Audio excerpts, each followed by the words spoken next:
کئی اتار اور چڑھاؤ آئے، کئی وقت نے اپنے اندر کروٹیں بدلی، کئی بادشاہیت قائم ہوئی اور کئی بادشاہوں نے تو اس مسجد کو، اس ہیکل سلیمانی کو شہید کر دیا، گرا دیا گیا تھا، اور پھر بعد میں از سر نو تعمیر بھی ہوئی، لیکن اس کو بھی گرا دیا گیا تھا۔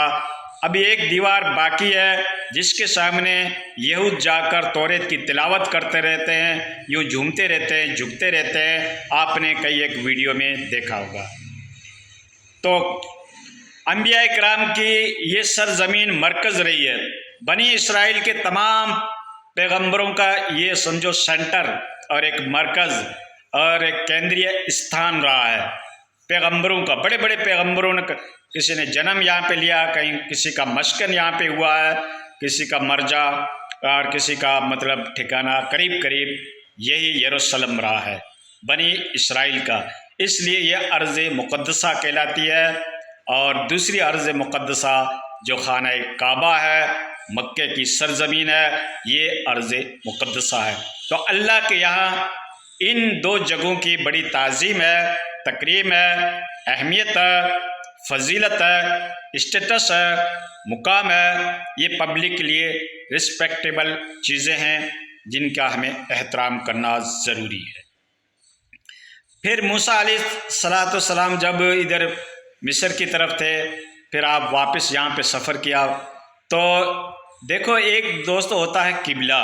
قبلہ اسلام کے اندر اتنی کوئی اہمیت کی جگہ نہیں سمجھی گئی ہے، نہ ہی اس کا حکم پہلے کے امتوں کو تھا کہ اس کی طرف نماز کر کے پڑھو، نہیں تو قبلہ تو آدم نبی علیہ السلام کے ٹائم بن گیا تھا۔ پھر از سر نو حضرت ابراہیم علیہ السلام نے قبلے کی تعمیر کی۔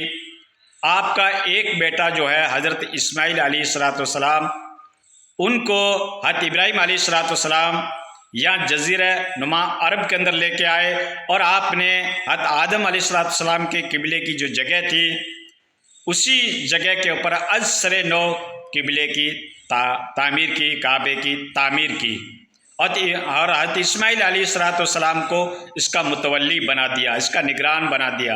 حضرت اسماعیل علیہ السلام یہیں پہ بس گئے، اور پھر آپ کے ہی آگے چل کر خاندان میں ہمارے آقا نامدار محمد مصطفیٰ احمد مجتبیٰ سرور کائنات صلی اللہ علیہ وسلم کی ولادت بسعادت ہوتی ہے قریش خاندان کے اندر۔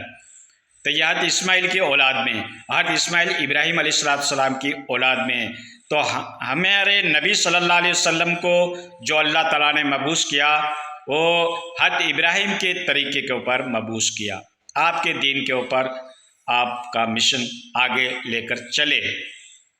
تو دوستو یہ بات ہے۔ اور باقی جو یہ مسجد کس کو کہا جاتا ہے؟ جہاں پہ سجدہ کیا جائے، کوئی چبوترا ہو، کوئی جگہ ہو، وہاں پر اگر ہم سجدہ کر لیتے ہیں تو وہ مسجد کہلاتی ہے، سجدہ گاہ جہاں پہ سجدہ کیا جاتا ہے۔ ضروری نہیں کہ بڑی بڑی عمارات ہو، بڑے بڑے گنبد ہو، بڑے بڑے مینار ہو، بڑی بڑی ٹائلس ہو، اسی کو مسجد کہا جائے گا۔ مسجد اس کو کہا جاتا ہے جہاں پہ سجدہ کیا جاتا ہے، سجدے کی جگہ۔ اور پہلے کے زمانے میں قبلے کی بھی اتنی اہمیت نہیں تھی۔ حضرت موسیٰ علیہ السلام جب مصر میں رہا کرتے تھے تو آپ کے گھروں کو ہی قبلہ قرار دیا تھا، آپ اپنے گھر کے اندر ہی نماز پڑھتے تھے، اسی کو قبلہ گاہ سمجھتے تھے۔ اس طریقے سے ایک واقعہ آتا ہے کہ تابوت سکینہ کا آپ نے نام سنا ہوگا۔ یہ ایک صندل لکڑی ہے کہ ایک پیٹی ہے جو حضرت آدم نبی علیہ السلام سے یہ چلی آ رہی ہے، اللہ کی طرف سے ہو سکتا ہے یہ دی گئی ہو اور اتاری گئی ہو، تو وہ تابوت سکینہ کہلاتا ہے۔ اور پھر پہلے کے نبیوں کے ٹائم اس کو اگر خیمے کے اندر رکھ کر بھی لوگ اس کی طرف بھی رخ کر لیا کرتے تھے۔ مین تو ہے اللہ کا فریضہ، اہم جو فریضہ ہے نماز کا، اور پیغمبر کو تسلیم کرنے کا، اللہ کو تسلیم کرنے کا، اور اس کا فریضہ ادا کرنے کا۔ قبلے کی پہلے اتنی اہمیت نہیں تھی۔ بعد میں قبلہ جو حضرت سلیمان علیہ السلام نے عبادت گاہ بنائی تھی، جس کو ہیکل سلیمانی کہتے ہیں یا بالفاظ دیگر مسجد اقصیٰ کہتے ہیں، اس کی طرف لوگ رک کر کے اپنا قبلہ سمجھتے تھے، اسی کی طرف نماز پڑھتے تھے۔ خود ہمارے نبی صلی اللہ نبی صلی اللہ علیہ وسلم نے 17 مہینہ تک بیت المقدس کی طرف رخ کر کے نماز کو ادا کیا۔ آپ کی تمنا تھی کہ اللہ ہمارے لیے پہلے والا قبلہ منتخب کر دے تو بہت ہی بہتر ہے۔ پھر نماز کے اندر ہی آپ کو حکم آتا ہے اور آپ اپنے اسی قبلے کی طرف رخ کر لیتے ہیں۔ بہرحال یہ سارا ٹاپک جو ہے ایک ٹاپک اپنے اندر بہت وسعت لیے ہوئے ہے، بہت لمبائی اور بہت ہی سمجھو کہ وقت درکنار ہے، اور میں آپ کو مختصر بیچ کے پوائنٹ آپ کو بتاتے جا رہا ہوں۔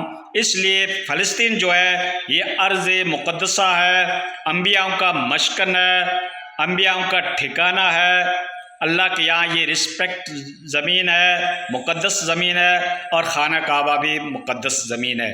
اس لیے ہم فلسطین کا سرزمین کا ہم احترام کرتے ہیں کہ یہ انبیاؤں کا مسکن رہا ہے اور بیچ میں قبلہ بھی یہی رہا تھا۔ اس لیے ہم فلسطین کی اہمیت کو سمجھتے ہیں۔ اللہ تعالیٰ اہل فلسطین کی حفاظت فرمائے اور مسلمانوں کی سربلندی فرمائے اور ان کو قوت اور طاقت عطا فرمائے تاکہ وہ اپنے قبلہ اول کی حفاظت کر سکے۔